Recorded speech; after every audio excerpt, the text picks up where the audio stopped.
Assalamu alaikum and welcome dear students in the class of computer science second year.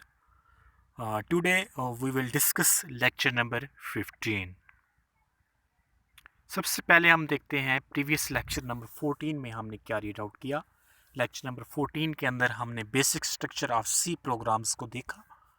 उसके बाद हमने ये देखा कि सी का प्रोग्राम राइट कैसे किया जाता है, क्रिएट कैसे करते हैं, सेव कैसे करते हैं, लिंक कैसे करवाया जाता है, कंपाइल कैसे होता है, उसके बाद उसको हम एग्जीक्यूट कैसे करते हैं। आई होप कि लेक्चर नंबर 14 जो है आप लोगों को समझ लग गया होगा। चैप्टर नंबर जो है हम 8 को रीड आउट कर रहे हैं और चैप्टर नंबर 8 जो है वो हमारे पास गेटिंग स्टार्ट ऑफ सी है और सी लैंग्वेज का जो है हमने उसको स्टार्ट किया हुआ है। काफ़ी इंपॉर्टेंट चैप्टर है, लॉन्ग क्वेश्चंस के लिहाज से भी, शॉर्ट क्वेश्चंस के लिहाज से भी। टुडे एजेंडा क्या है, आज हमने क्या रीड आउट करना है। सबसे पहले हम देखेंगे difference between linker end loader में क्या फ़र्क है। शॉर्ट क्वेश्चंस है हमारे पास। उसके बाद एक दूसरा शॉर्ट क्वेश्चंस आएगा, difference between dot C and dot C P P extension में क्या फ़र्क है। उसके बाद हम देखेंगे लास्ट में बग एंड डिबैगिंग क्या है और उसकी टाइप्स ऑफ एरर्स कौन कौन सी हैं। ये लॉन्ग क्वेश्चंस है। सबसे पहले हम देख लेते हैं कि लिंकर और लाउडर में क्या फ़र्क है। सबसे पहले लिंक होती क्या है, देखिए नाम से ही ज़रा लिंक करना मतलब जोड़ना, मिलाना। A link combine one or more object file and possible some library code into either some executable, some library or a list of error message. Linker करता क्या है, ये कंबाइन करता है ऑब्जेक्ट प्रोग्राम्स को, ऑब्जेक्ट फाइल को, object code को किसके साथ, other some other library function जो है उनके साथ। लाइब्रेरी फंक्शन कौन से हैं, जैसे हमने कल देखा था प्री प्रोसेसर डायरेक्टिव जैसे हैं, ये हमारे पास लाइब्रेरी फंक्शन होते हैं। हमने तो वैसे यहाँ पे 2 देखे थे, इसके अलावा और भी काफ़ी एग्जाम्स के लाइब्रेरी फंक्शन होते हैं। जैसे हमने देखा था hash include studio dot H, उसके बाद दूसरे नंबर पे हमने देखा था hash include conio dot H. तो ये 2 हमने देखे थे। लाइब्रेरी फंक्शन भी कहते हैं इनको, प्री प्रोसेसर डायरेक्टिव भी कहते हैं। लिंकर क्या करता है, कोई भी हमारा ऑब्जेक्ट का प्रोग्राम होता है जो हमने बॉडी में लिखा हुआ होता है, उसी को किसके साथ कनेक्ट करवाना, उसको स्टूडियो के साथ या कोनियो के साथ या कुछ और भी लाइब्रेरी फंक्शन हो जाते हैं उनके साथ कनेक्ट करवाना, ये क्या कहलाता है, लिंकर कहलाता है। ये तो हो गया कनेक्ट। इस तरीके से कुछ एरर्स वगैरह जैसे हमारे प्रोग्राम्स में आ जाते हैं, तो एरर्स को हम करेक्ट कैसे करते हैं, उसकी मालूमात हमें कहाँ से मिलती है, वो मालूमात भी हम लाइब्रेरी फंक्शन से ही गेट करते हैं। उसके बाद जी हमारे पास आता है लाउडर। क्या होता है लाउडर, देखिए नाम से ही ज़रा लोड करना। कोई भी हमारा प्रोग्राम है, जब हम उसको एग्जीक्यूट करवाते हैं, उसके आउटपुट हम शो करवाने लगते हैं, तो उसको हमने कहाँ पे एग्जीक्यूट करवाना होता है, मेमोरी में। A loader read the executable codes, executable file into memory, does some address translation and tries to run the program, resulting in some running program or an error message or both. Loader क्या करता है, कोई भी programme है उसको हमने execute कर लिया है, उसका जो रिज़ल्ट आ गया है तो हम मेमोरी में उसको लोड करके रखेंगे स्टोर करने के लिए। या हो सकता है कोई प्रोग्राम है हमने उसको कंपाइल किया है, जब उसमें कोई एरर्स वगैरह आ जाता है तो वो एरर्स वगैरह कहाँ पे होता है, वो भी लोडर में होता है। तो मतलब उसी एरर को दुरुस्त करने के लिए फिर हमें लिंकर की ज़रूरत पड़ती है। लिंक करवाने के लिए कि भी इसकी लिंक कहाँ पर है, इसका एरर कहाँ से दुरुस्त किया जा सकता है, इसकी मालूमात कहाँ पे पड़ी होगी। आई होप कि स्टूडेंट्स आपको लिंकर और लोडर। नेक्स्ट हमारे पास दूसरा टॉपिक है dot C and dot C P P क्या है। ये दोनों एक्सटेंशन होती हैं, हर प्रोग्राम्स की अपनी एक्सटेंशन होती है। फर्स्ट ईयर में भी हमने देखा था, चैप्टर नंबर 8 जो हमने पढ़ा था MS वर्ड वाला, उसकी अपनी एक्सटेंशन थी जो हम पढ़ते थे उसको .doc, जिसको हम डॉक फाइल कहते थे। मतलब डक स्टैंड फॉर होता है पूरा डॉक्यूमेंट्स की फाइल है। इस तरीके से हमने फर्स्ट ईयर में चैप्टर नंबर 9 में भी हमने देखा था MS एक्सेल जो हमने पढ़ा था, उसकी एक्सटेंशन क्या थी, .xls। इट मीन्स कि वो एक्सेल की फाइल है। तो इसी तरीके से जब हम कोई सी का प्रोग्राम स्टोर करते हैं या उसको राइट करने के बाद उसको सेव करते हैं तो वो किस एक्सटेंशन के साथ स्टोर होता है, .c के साथ होता है। इस तरीके से जब डॉट सी पी पी, कुछ ऐसे प्रोग्राम्स भी होते हैं कि हम एक्स्ट्रा से अलहदा से कुछ ऐसे लाइब्रेरी फंक्शन यूज़ कर लेते हैं जो प्रोग्राम्स के अलावा कुछ दूसरे जैसे लैब फंक्शन होते हैं, उसके लिए फिर हमें dot C P P extension use करनी पड़ती है। यहाँ पे देख लेते हैं। सबसे पहले Turbo C plus plus is a compiler for C plus plus programming languages. उसके बाद C plus plus is extension of C language. वही बात जो अभी मैंने की कि कोई भी सी का प्रोग्राम हम राइट करते हैं तो उसकी एक्सटेंशन क्या होती है, वो डॉट सी ही होती है। Therefore a compiler can compile the program of C plus plus as well as C. इस तरीके से जो कंपाइलर होता है जो प्रोग्राम सी प्लस प्लस का करता है एज वेल एज उसको स्टोर करता है डॉट सी एक्सटेंशन के साथ। उसके बाद है the compiler can use many additional feature if the source program is saved with dot C P P extension. इस तरीके से कंपाइलर जो है जब वो इजाफी फंक्शन यूज़ कर लेता है, इजाफी प्रोग्राम्स यूज़ करता है, इजाफी फीचर्स को यूज़ करता है, इजाफी लैब फंक्शन को यूज़ करता है, प्री प्रोसेसर डायरेक्टिव को यूज़ करता है, तो उस वक्त फिर हमें किस एक्सटेंशन की ज़रूरत पड़ती है, dot C P P extension की ज़रूरत पड़ती है। आई होप कि आप लोगों को ये टॉपिक भी समझ लग गया होगा कि डॉट सी क्या है और डॉट सी पी पी में क्या फ़र्क है दोनों में। तो ये भी शॉर्ट क्वेश्चन था। नेक्स्ट हम चलते हैं। बग एंड डिबैगिंग क्या होता है। लास्ट टॉपिक है हमारे पास चैप्टर नंबर 8 का और ये लॉन्ग क्वेश्चंस है। बग क्या होता है, आमतौर पे अगर हम देखें तो कंप्यूटर्स के अंदर कोई भी एरर आता है, मतलब कोई प्रोग्राम हम लिख रहे होते हैं, कोई उसमें एरर आ जाता है, कोई गलती आ जाती है, तो वो बग कहलाता है। अब उसी गलती को ढूंढना कि वो गलती है कहाँ पर, किस जगह पर है, और उसी गलती को करेक्ट करना, ठीक करना, वो डीबैगिंग कहलाता है।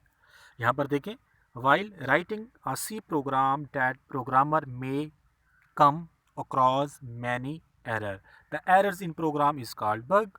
मतलब कोई प्रोग्रामर है, प्रोग्रामर कौन होता है, जो प्रोग्राम लिखता है, सॉफ्टवेयर जो बनाता है। जैसे हम लोग हम प्रोग्राम लिख रहे हैं तो हम गलती भी तो करते हैं ना, तो उस गलती को हम क्या कहते हैं, बग कहते हैं। ठीक हो गया। गलती को क्या कहते हैं, जैसे फॉल्ट होता है, इंग्लिश में हम कहते हैं फॉल्ट, तो ये तुम्हारा फॉल्ट है, तुम्हारी गलती है। तो कंप्यूटर लैंग्वेज में हम फॉल्ट नहीं कहेंगे, हम कहेंगे कि ये बग है, ये कंप्यूटर बग है, मतलब कंप्यूटर की गलती है, आप इसको करेक्ट करें। उसके बाद डीबैगिंग क्या है, the process of finding and removing error is called debugging. मतलब वो मरहला, वो तरीकाकार, वो प्रोसेस जिसमें लेते हैं या ढूंढने की कोशिश करते हैं और फिर उसको रिमूव करते हैं, तो डीबैगिंग कहलाता है। जब तक आप लोग उस गलती को करेक्ट नहीं करेंगे, आपके कंपाइलर ने आपके प्रोग्राम को कंपाइल नहीं करना है, क्योंकि कंपाइलर का काम ही यही होता है कि वो प्रोग्राम को कंपाइल करता है, अगर उसके अंदर कोई एरर्स वगैरह है तो वो क्या हो जाए, दुरुस्त हो जाए, ठीक हो जाए। नेक्स्ट चलते हैं। टाइप्स ऑफ एरर्स कौन कौन सी हैं हमारे पास, हम कह सकते हैं कि टाइप्स ऑफ बग्स कौन कौन सी हैं। Different types of error can occur while writing a program. मुख्तलिफ किस्म के एरर जो हैं वो वाक़या होते हैं जब हम कोई प्रोग्राम लिखते हैं। दीज आर, ये कौन कौन सी हैं, नंबर 1 पे सिंटैक्स एरर है, नंबर 2 पे लॉजिकल एरर है, नंबर 3 पे रन टाइम एरर है। ये 3 एरर्स हैं जो हम प्रोग्राम्स लिख रहे होते हैं उस वक्त वाक़या होते हैं। सबसे पहले सिंटैक्स एरर क्या है, पहली टाइप्स हम देखते हैं सिंटैक्स एरर की। The rule of writing a program in a specific programming language is called syntax of language. वो रूल जिसको हम फॉलो करते हुए कोई सी का प्रोग्राम लिखते हैं वो क्या कहलाता है, सिंटैक्स ऑफ लैंग्वेज कहलाता है।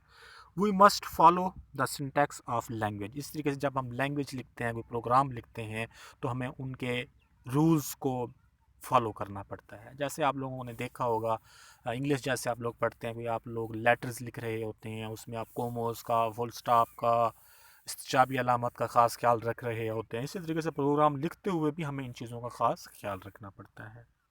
Syntax error occur when the statement of program are not according to the syntax. मतलब सिंटैक्स एरर उस वक्त वाक़या होता है जब हम गलती कर रहे होते हैं, मतलब जब हम प्रोग्रामिंग लिखते हुए प्रोग्राम के रूल्स को, प्रोग्राम्स के असूल को, प्रोग्राम्स के कानून को फॉलो नहीं करते, तो उस वक्त ये गलती हमारे सामने आती है। Compiler detect syntax error. Compiler का काम क्या है, वो गलती को डिटेक्ट करता है। If there is a syntax error in a program, it cannot be compiled successfully. अगर कोई भी प्रोग्राम्स के अंदर कोई syntax error आ जाता है तो प्रोग्राम हमारा कंपाइल नहीं होगा, कंपाइलर ने हमें एरर मैसेज देना है. Compiler tell about the location and type of syntax error. वही बात कि कंपाइलर ने क्या करना है, जगह भी बतानी है कि भाई इस लाइन में आपकी ये गलती है और इसमें गलती कौन सी है, किस चीज़ की गलती है, वो भी आपको बताएगा. Syntax error can be removed easily. Syntax error को हम आसानी के साथ रिमूव भी कर सकते हैं और उसको हम दुरुस्त कर सकते हैं. आई होप कि आपको सिंटैक्स एरर के बारे में समझ लग गया होगा, क्योंकि ज़्यादातर प्रोग्राम्स के अंदर जो मेन गलती होती है वो सिंटैक्स की ही होती है. उसके बाद नंबर 2 पे हमारे पास आता है लॉजिकल एरर. कौन से होते हैं? वो कहता था error that is due to wrong algorithm is called logical error. Wrong algorithm मतलब गलत कोई प्रोग्राम हम लिख बैठते हैं. मतलब गलत का मतलब ये है एल्गोरिदम का कि जैसे हमने कोई दो वैल्यूज़ को हमने मल्टीपल करवाना था, हमने उनको डिवाइड करवा दिया. इस तरीके से कोई दो वैल्यू हो सकते हैं, कोई तीन वैल्यू हो सकते हैं, हमने उनका सम करना था, लेकिन हमने सम की जगह पे गलती से जो है वो हमने उसको सब्सट्रैक्शन करवा दी. तो ये गलती क्या कहलाती है? लॉजिकल. और लॉजिकल गलती को फाइंड करना बहुत मुश्किल होता है. कंपाइलर इन गलती को डिटेक्ट भी नहीं करता, ख़त्म नहीं करता. क्यों? क्योंकि उसको पता है ये भी काम करता है, वो भी काम करता है. मतलब हमने सम करवाना था, हमने उसको मल्टीपल करवा दिया. अब कंपाइलर को तो नहीं पता ना कि आपने सम करना है या मल्टीपल करना है. तो उसको मल्टीपल देंगे तो उसने उसके ऊपर भी काम करना है, उसको सम देंगे तो उसने उसके ऊपर भी काम करना होता है. These error occur due to the wrong logic of program. ये एरर उस वक्त वाक़ होता है जब आप कोई रॉन्ग, गलत लॉजिक, गलत फार्मूला जब आप लगा देते हैं. Compiler can not detect these error. वही बात, कंपाइलर जो है उन गलती को भी डिटेक्ट नहीं करता. आपने परसेंटेज निकालनी थी, आपने फार्मूला उसका गलत लगा दिया, तो साफ ज़ाहिर है इस गलती को फाइंड करना भी बहुत मुश्किल होता है. A program having logical error gave wrong result on executing. वही बात कर रहे हैं कि जब आप साफ ज़रा कोई फार्मूला गलत लगाएंगे तो साफ ज़रा आउटपुट भी तो हमारे पास गलत ही आएगी. कंपाइलर तो इस गलती को डिटेक्ट नहीं करेगा. These error are difficult to find. वही बात, डिफ़िकल्ट है, मुश्किल है फाइंड करना. Compile can not detect the error. और कंपाइलर जो है वो इन गलतियों को डिटेक्ट भी नहीं करता, ख़त्म भी नहीं करता, क्योंकि उसको तो नहीं पता ना कि आप सम करना चाहते हैं या आप मल्टीपल करना चाहते हैं. तो वो अगर आप सम की जगह पे आप मल्टीपल का साइन चूज़ कर देंगे तो उसने तो आउटपुट में जवाब दे देना है. उसके बाद the programmer should examine the whole program to find logical error. इस तरीके से प्रोग्राम चेक करे पूरे प्रोग्राम को कि आया कि इसमें गलती कहाँ पर है, क्योंकि कंपाइलर ने इस गलती को हमें नहीं बताना कि आपने गलती कहाँ पर की है. आई होप कि आप लोगों को लॉजिकल एरर के बारे में समझ लग गई होगी. नेक्स्ट हमारे पास आता है रन टाइम एरर. क्या होता है? लास्ट टाइप है हमारे पास एरर्स की. These error occur during to execution of program और कॉल्ड रन टाइम एरर. ये एरर उस वक्त वाक़ होता है जब हम किसी प्रोग्राम को एग्जीक्यूट कर रहे होते हैं. When runtime error occur, the execution of program stop and computer show an error message like dividing a number by 0. ये एरर उस वक्त वाक़ होता है जैसे हमने कोई दो वैल्यू थी. फॉर एग्जांपल मैं जैसे कहता हूँ 10 को हमने 5 के ऊपर डिवाइड करना है, तो हम 10 को 5 की जगह पे गलती से 0 के ऊपर डिवाइड कर देते हैं, तो साफ ज़ाहिर है आंसर भी हमारे पास फिर 0 ही आएगा. These errors occur when a program wants to perform such task that computer cannot perform. मतलब ये वो एरर्स होते हैं जो हम जो है उनको परफॉर्म करना चाहते हैं, लेकिन कंप्यूटर जो है वो उनको सही मानों में परफॉर्म नहीं कर सकता. तो ये एरर्स हमारे पास क्या कहलाते हैं? रन टाइम एरर्स कहलाते हैं. So thank you students for watching. It is the end of lecture number 15. Lecture number 15 जो है हमारा यहाँ पे अख्ताम पजीर होता है, और इसी के साथ जो है हमारा chapter number 8 getting start with C language ये भी यहाँ पे अख्ताम पजीर होता है. और जितने भी हमने ये टॉपिक पढ़े हैं स्मार्ट सिलेबस के लिहाज से ही हम कर रहे हैं. आई होप कि आप लोग इसको अच्छे तरीके से रीड आउट भी करेंगे, इसको समझेंगे भी सही, क्योंकि ये हम ऑलरेडी कैंपस में भी पढ़ चुके हैं और ये आप लोगों की जो है एक तरह से रिवीजन जो है वो स्टार्ट हो चुकी है. किसी किस्म से कोई क्वेश्चन है आप लोगों का तो आप लोग जो है वो कमेंट्स बॉक्स में भी पूछ सकते हैं, सेपरेट मैसेज करके भी आप लोग जो है वो पूछ सकते हैं. और दूसरे नंबर पर स्टूडेंट्स, आप लोगों की जो पेपर देने की तादाद जो है वो बहुत कम है, काइंडली आप लोग जो हैं वो पेपर सोल्व भी करें और उनके साथ साथ जो है उनको एडमिशन ऑफिस के अंदर आके सबमिट भी करवाएं। Thank you. अल्लाह हाफिज़।